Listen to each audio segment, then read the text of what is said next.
Mesdames et messieurs, prenez place s'il vous plaît.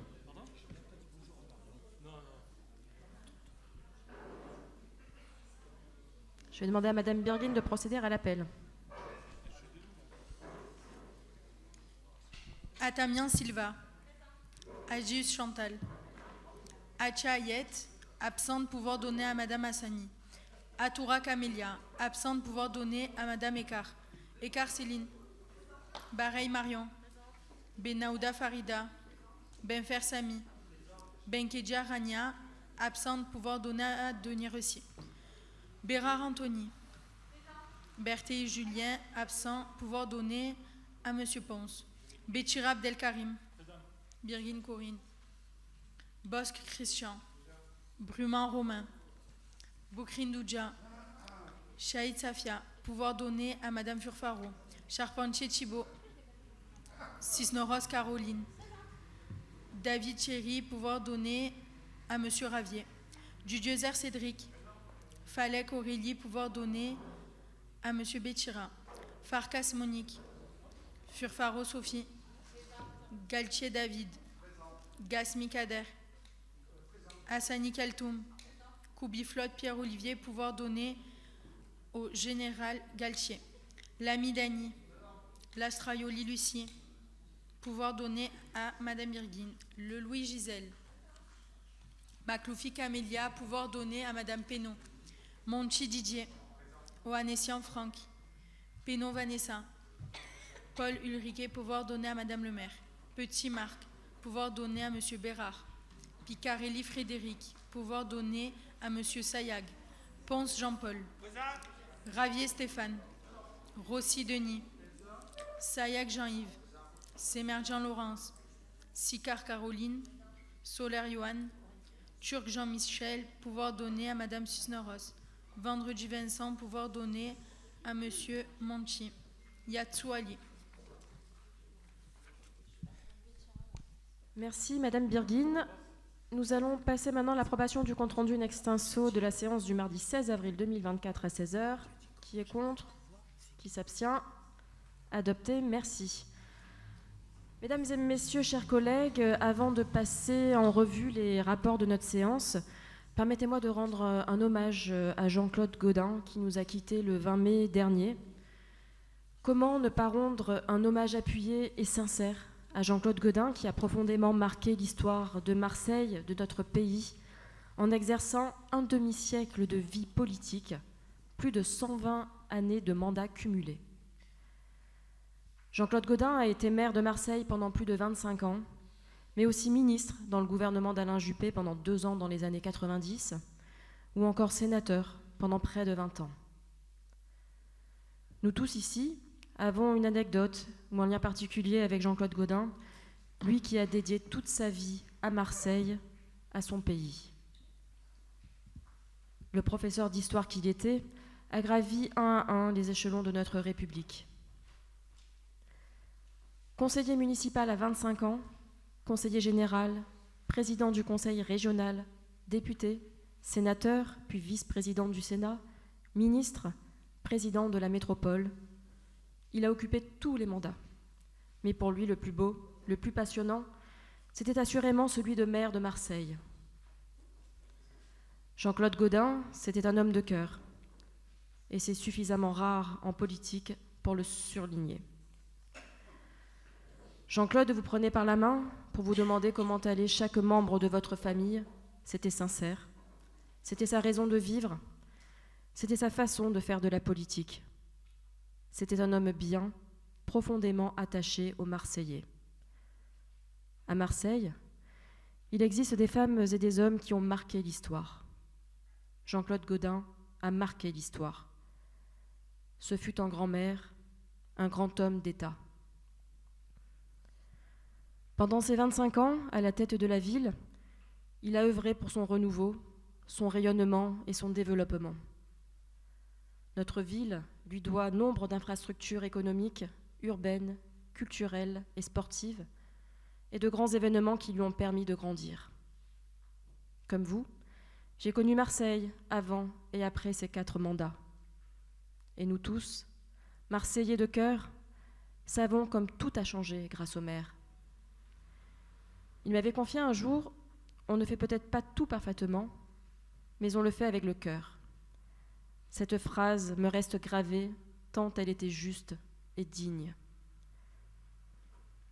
À ses proches et ses très fidèles équipes qui l'ont accompagné durant 25 ans, j'adresse, au nom de tous les habitants des 13e et 14e arrondissements, mes plus sincères condoléances.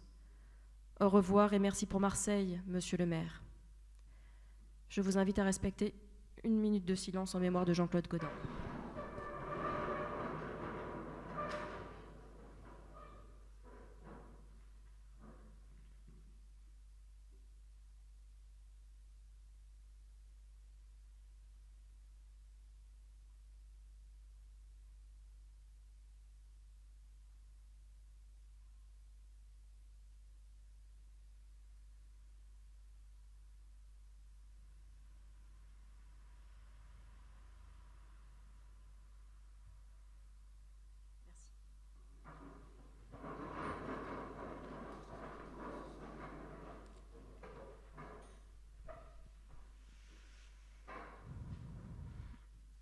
Avant de démarrer la lecture des 9 rapports, nous avons un conseil qui a été volontairement allégé par le maire de Marseille au vu de l'actualité qui traverse notre pays. En choisissant de dissoudre l'Assemblée nationale, le président de la République a souhaité redonner à tous la parole. C'est une responsabilité lourde, dans des circonstances compliquées et qui nous oblige. Dans 5 jours, les Français auront à voter. Ils choisiront et nous respecterons. Mais j'aspire sincèrement que le quotidien de nos habitants puisse changer et que nous puissions retrouver concorde et respect entre tous les habitants. Sachez que la haine n'a jamais conduit à un avenir meilleur. Je vous remercie, je vous propose donc de passer au premier rapport. Et je vais demander à Madame Birguin de présenter ce premier rapport. Merci. Chers collègues, ce rapport a pour objet l'approbation de l'attribution de subventions pour un montant global de 1 831 676 € au profit de diverses associations agissant en faveur de la politique enfance-jeunesse de la ville de Marseille, dans le cadre du projet éducatif du territoire, des projets de ludothèque, d'initiatives en faveur des jeunes ou dirigées par des jeunes, et des projets d'accueil de jeunes. Au profit aussi du dispositif colo apprenante de l'État pour les vacances 2024, de l'association Unicité Méditerranée pour l'accueil des jeunes volontaires en service civique au sein des services de la ville de Marseille pour la promotion 2024. Concernant notre secteur, plusieurs structures et associations bénéficieront de 235 807 €, dont vous trouverez le détail dans les annexes. Madame le maire, je vous demande de mettre ce rapport aux voix. Merci Madame Birguin. Monsieur Dudiozer.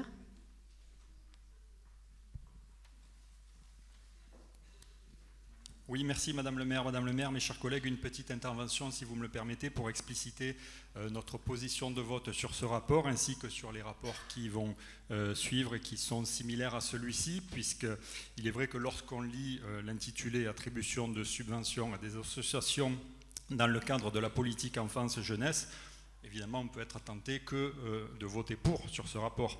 Or, nous allons nous abstenir parce qu'il y a dans ce rapport, ainsi que dans d'autres rapports, comme je l'ai dit, tout un tas d'associations et de centres sociaux financés par de l'argent public et qui, à nouveau, pour ces élections, sortent de leur réserve, la réserve qui devrait être la leur, la neutralité, pour faire des actions politiques et pour prendre parti contre des listes qui se présentent aux élections législatives, et vous l'avez compris évidemment, contre le Rassemblement national et contre l'Union des droites. Alors je ne vais pas toutes les passer en revue, mais on a par exemple la Ligue de l'enseignement. Alors la Ligue de l'enseignement qui est une récidiviste, puisque c'est à chaque élection qu'elle se fend d'un communiqué ensemble contre l'extrême droite. D'ailleurs je propose à la Ligue de l'enseignement de se renommer plutôt Ligue de l'endoctrinement stalinien, ça lui conviendrait beaucoup mieux. On a également, alors chose absolument surprenante, les centres sociaux des Bouches-du-Rhône qui eux aussi y sont allés de leur communiqué qui a été repris localement par certains centres sociaux de notre secteur, comme par exemple le centre social de Frévalon ou encore le centre social du Grand Canet. Donc voilà des associations qui vivent en partie ou en totalité d'argent public et qui font de la politique. Alors si ces gens-là veulent faire de la politique, eh bien moi je leur suggère de faire comme nous, de rentrer dans un parti, de se présenter à des élections, de se faire élire, et ils pourront faire de la politique. En l'occurrence là, ils sont dans des associations qui sont financées par de l'argent public, et moi j'ai une petite question. À votre avis, qu'est-ce qu'on dirait? Quelle serait la réaction de la ville de Marseille si demain un centre social ou une association appelait à faire barrage à l'extrême gauche et à voter pour l'union des droites? Quelle serait la réaction, à votre avis, de la ville de Marseille? Alors évidemment, je pose cette question avec beaucoup de malice parce que la réponse, on la connaît tous. Cette association ou ce centre social serait immédiatement mis au pilori et verrait ses subventions coupées par la ville de Marseille. Voilà. Donc c'est pour la raison pour laquelle nous nous abstenons sur ce rapport. On ne votera pas contre parce qu'il y a évidemment beaucoup d'autres associations que nous soutenons et qui font un travail formidable, mais nous ne pouvons pas non plus voter pour sur ce rapport et nous appelons toutes les associations et tous les centres sociaux qui sont financés par l'argent public à observer une neutralité politique. Je vous remercie. Merci Monsieur Dudezer. Donc nous notons votre remarque et votre vote. Qui est contre? Qui s'abstient? Voilà. Donc rapport adopté, merci. Et nous passons donc au rapport suivant. Madame Pénaud.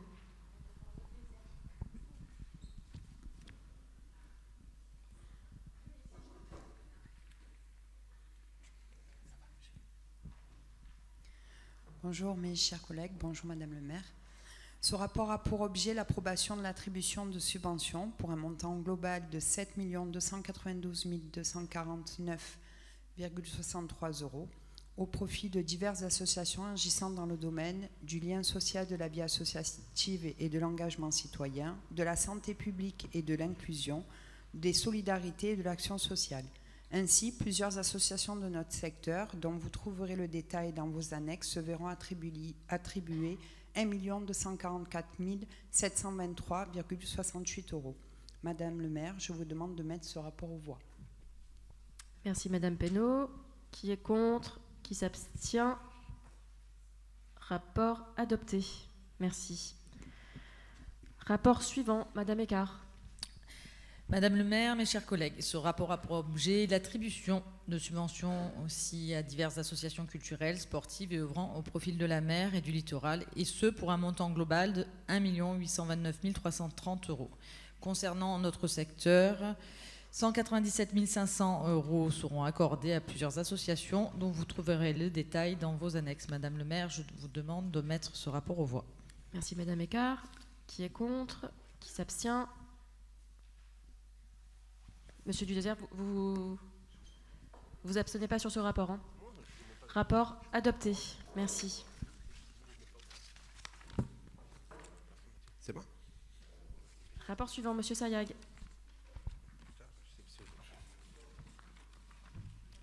Allez, c'est bon. Mes chers collègues, merci Madame le maire.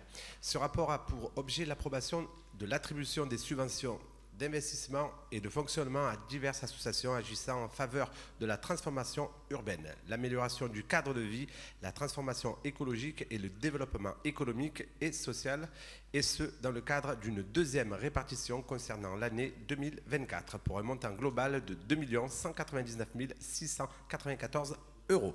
Notre secteur obtiendra ainsi 309 792 €, dont vous trouverez les bénéficiaires dans vos annexes. Madame le maire, je vous demande de mettre ce rapport aux voix. Merci Monsieur Sayag. Qui est contre? Qui s'abstient? Rapport adopté. Le rapport suivant, Monsieur Galtier. Oui, Madame le maire, chers collègues, ce rapport nous amène à délibérer sur l'approbation d'une opération qui est relative à l'extension de nos cimetières communaux par l'aménagement d'espace et la construction d'ouvrages funéraires. Il est demandé de voter l'affectation d'une autorisation de programme à hauteur d'1 658 400 € parce que la situation, vous le savez, est tendue. Le nombre de concessions funéraires disponibles dans nos 21 cimetières est très inférieur aux besoins actuels et à venir. Le manque de place, le besoin porte sur la localisation des concessions et les administrés donc doivent aujourd'hui pouvoir se recueillir au plus près de chez eux. Pour cela, on vous demande d'engager une opération prévoyant l'extension de 4 cimetières choisis au regard des besoins et des attentes de la population présentant des disponibilités. Le nombre de places serait de 1000 au total et notre secteur est concerné par le cimetière Saint-Jérôme avec le quart, donc 250 caveaux. Madame le maire, je vous demande de mettre ce rapport aux voix. Merci, Monsieur Galtier. Qui est contre? Qui s'abstient? Rapport adopté à l'unanimité. Merci. Rapport suivant, Monsieur Rossi. Madame le maire, chers collègues, il s'agit juste d'une augmentation d'affectation concernant la programmation de la future plaine sportive et de loisirs sur le Grand Saint-Barthélemy qui a connu quelques variantes. Très honnêtement, ça ne souffre pas d'aucun commentaire, si ce n'est que nous voyons au gré des jours avancer ce projet dont nous avions tant besoin. Et je veux, parce que ma mémoire ne me fait pas défaut, remercier celle qui en fut à l'origine et qui était notre collègue précédemment élu à la ville de Marseille, qui était l'ancienne présidente de la Fédération des CIQ. Oui, Madame Cordier, oui, Cordier, pas Corbier, Cordier, qui fut à la jeunesse. C'est pour vous dire à quel point les années passent et que malheureusement les projets mettent énormément de temps pour se réaliser.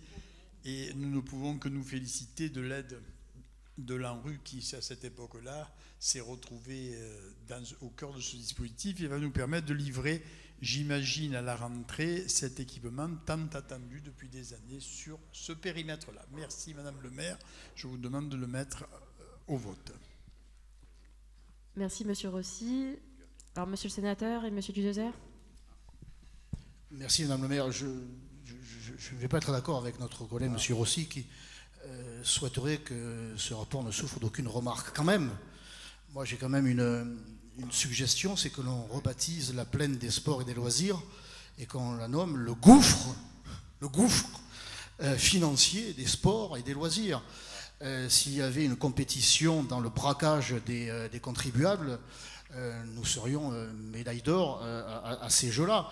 On est passé de 6 millions, 7 millions, 8 millions, c'est une inflation exponentielle et cela ne devrait souffrir d'aucun commentaire. Vous voyez à quel point on joue comme ça avec l'argent public. Alors je sais que dans ces quartiers-là, ça coûte cher la paix civile, mais quand même, pensons un peu à ceux qui paient toujours, ne reçoivent rien. Il y a de nombreux quartiers dans nos arrondissements, je pense à Saint-Mitre, Château-Gombert, même Saint-Jérôme, dont on dit qu'ils seraient des quartiers privilégiés. Ils ont simplement le privilège, entre guillemets, de payer et de ne rien recevoir. C'est la double peine. Donc ce sont toujours les mêmes qui payent, les mêmes qui reçoivent, et encore une fois, on ajoute des millions. Donc moi je souhaiterais que cette folie cesse et que, écoutez, je dirais parce qu'au départ, nous n'étions pas hostiles à ce projet. Mais je note là une facilité à braquer les contribuables sans aucun remords, je dirais. Et bien moi je dirais, nous dirons aujourd'hui de façon assez symbolique, stop. Voilà, stop à un moment donné. À un moment donné, il faut arrêter de racketter. Voilà, donc ce sera non pour nous aujourd'hui. Merci.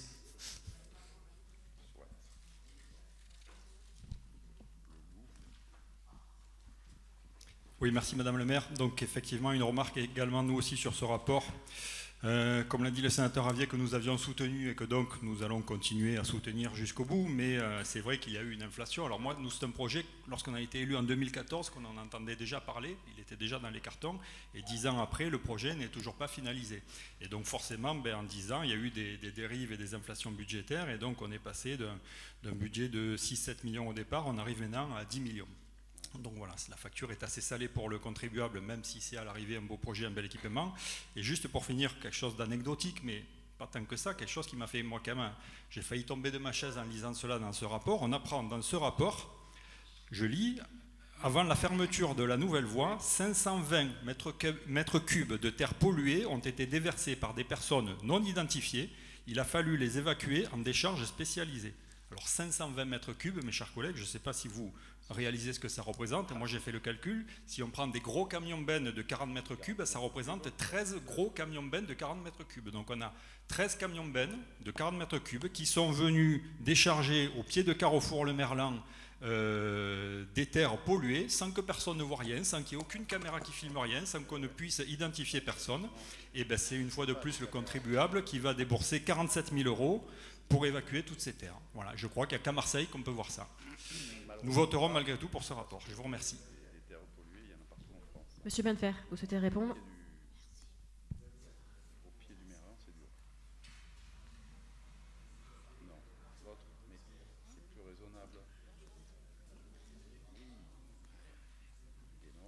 Madame le maire, mes chers collègues,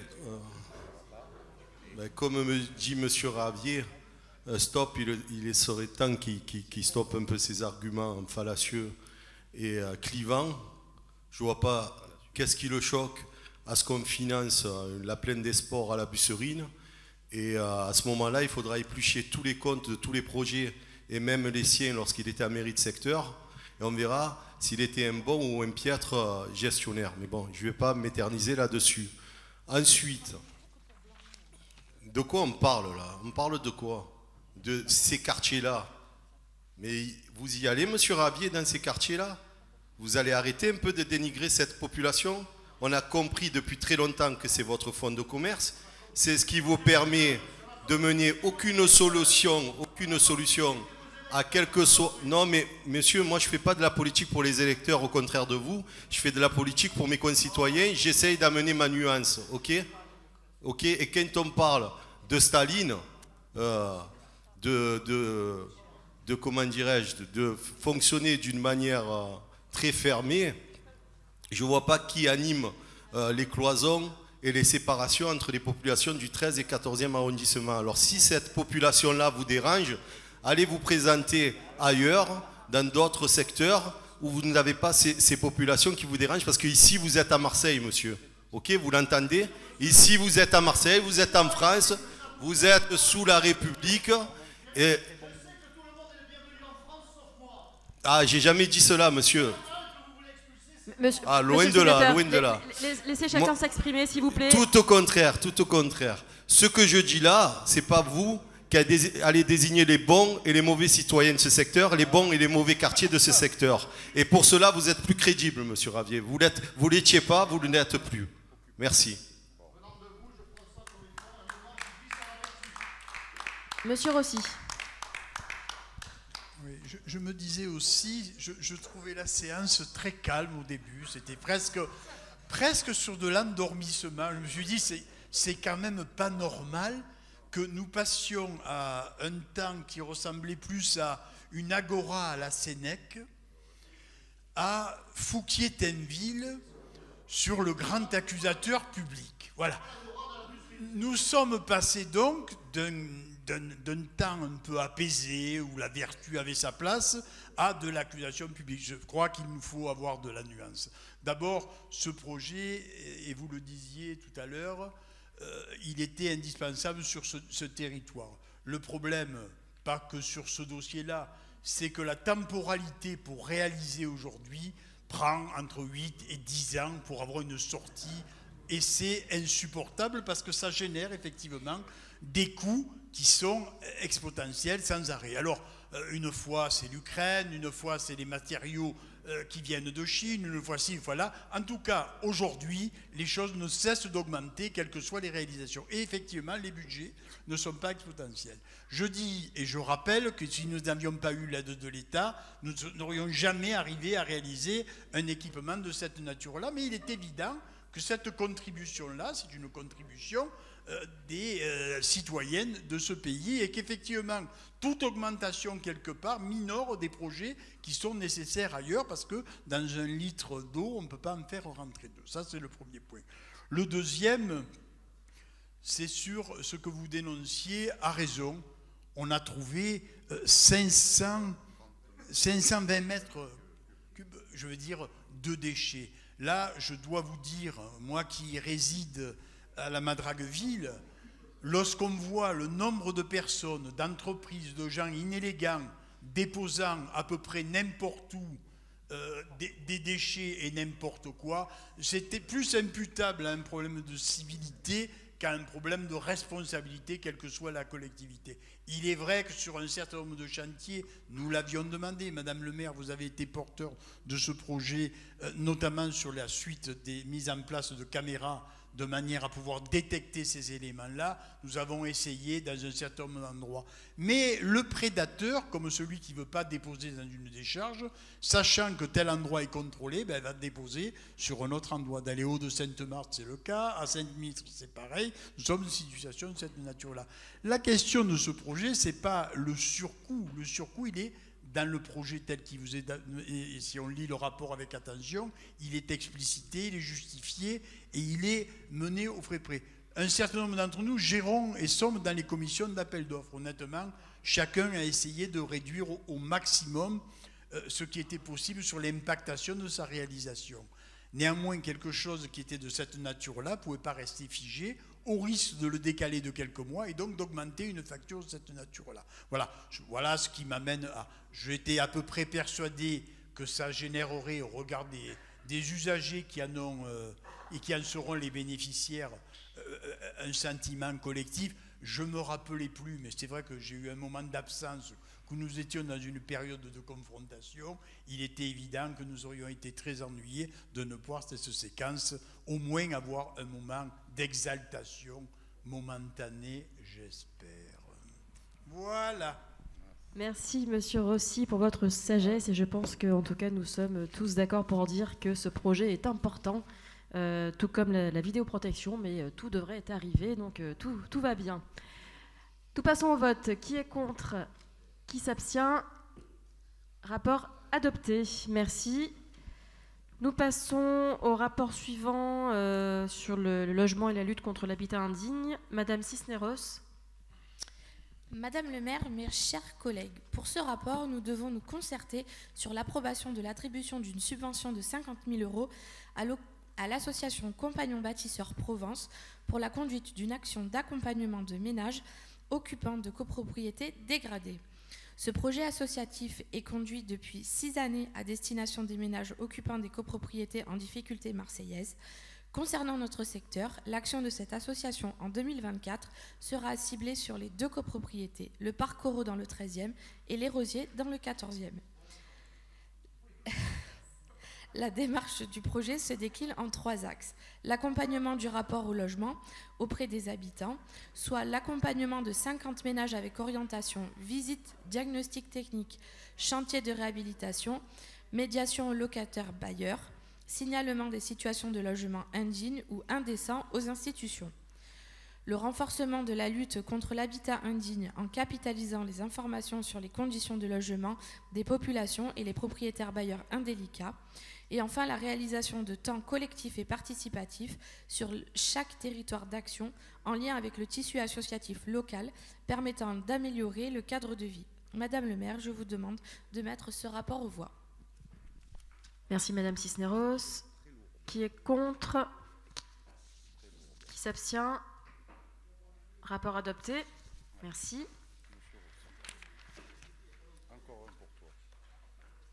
Rapport suivant, Monsieur Rossi, sur le Grand Saint-Barthélemy. Oui, Madame le maire, là je suis persuadé, alors à moins qu'encore une fois on ait besoin d'exaltation, que nous trouverons un assentiment collectif, puisqu'il s'agit d'enfants et d'écoles qui sont dans une vétusté telle que les produits de l'ANRU seront bien nécessaires aux requalifications de ces différentes écoles sur le secteur. Et je veux encore une fois préciser que sans cette aide-là, nous n'aurions pas pu permettre à ce que des enfants soient accueillis d'une manière digne et décente dans ces différentes écoles. C'est vrai qu'encore une fois, la structure qui gère, j'ai vu que monsieur le maire de Marseille allait proposer le remplacement du directeur général de cette structure pour prendre quelqu'un de plus opérationnel et peut-être un peu plus rapide. Il est vrai que, comme lui, je crois que le temps n'est jamais un allié dans ce genre de restructuration et que chaque fois qu'on perd du temps, il y a un coût supplémentaire et qu'effectivement, nous arrivons à être dans une espèce de soustraction sur des projets qui nous sont bien utiles sur ce territoire. En tout cas, je vous remercie. Et je rappelle quand même pour la petite histoire, parce qu'ici, il n'y a que des gens initiés et non amnésiques, que sur ces trois écoles-là,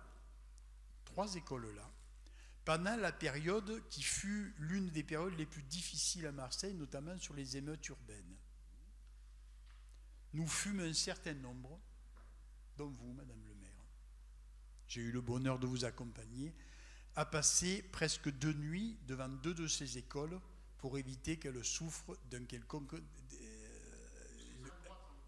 Non. Ah non, moi je ne me permettrai pas de dire... Je ne me permettrai pas de dire une chose comme ça. Je pense que c'est des voyous. Ah non, mais ce n'est pas une question d'heureux, c'est que je ne le pense pas. Donc je ne vais pas dire des choses que je ne pense pas.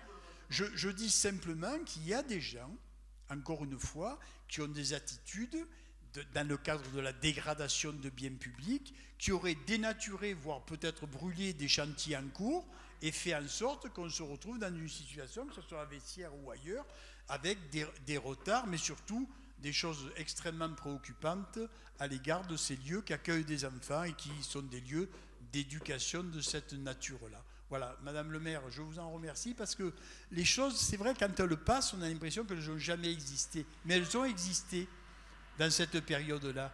Elles ont tellement existé qu'un certain nombre, sans publicité, sans médias, sans que dalle, ont passé une nuit à essayer de dire à des gens qui étaient prêts à la dégradation qu'il y a des lieux qui sont sacrés et l'école fait partie de ces sanctuaires dont il a fallu le protéger. D'ailleurs, je crois que même le maire de Marseille, Dieu sait si on peut avoir des points d'accord et de désaccord, était au conseil municipal et dans une visite que nous avons fait à Malpasset de ceux qui nous ont remerciés directement. Voilà, Madame le maire.